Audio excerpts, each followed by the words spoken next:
ka bumabangon? Para sa sarili, sa pamilya, o sa trabaho? Tunay nga na marami ang umaasa sa atin, kaya't ang pagpapanatili ng mabuting kalusugan ay isa sa ating tungkulin. Ang kalusugan ay ang pinakamahalagang yaman para sa isang tao.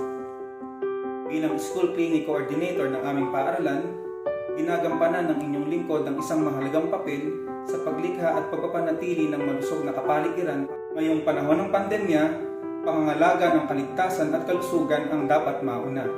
Para sa batang Bipesyan, walang sawang paggabay at taus-pusong malasakit ating ibibigay. Ako si Ginoong Sergio Anyo ng Baras Tinugay Elementary School Annex. Buong pagmalaki kong isisigaw na ako ay isang gurong frontliner. Karapatan ng kabataan ang makapag-aral. Bilang isang guro, naniniwala akong kinakailangang ipagpatuloy ang edukasyon sa kabila ng pandemya dahil isa itong epektibong paraan upang maiparamdam sa mga bata na hindi sila nakakalimutan ng lipunan.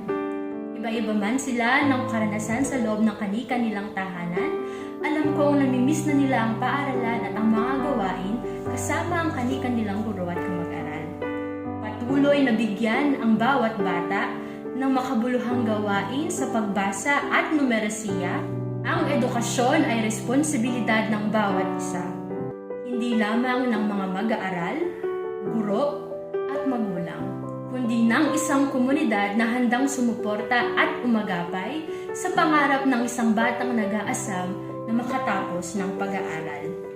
Ako, si Binibining Laika T. Boreros, guro at isang frontliner para sa bawat batang Bipesians.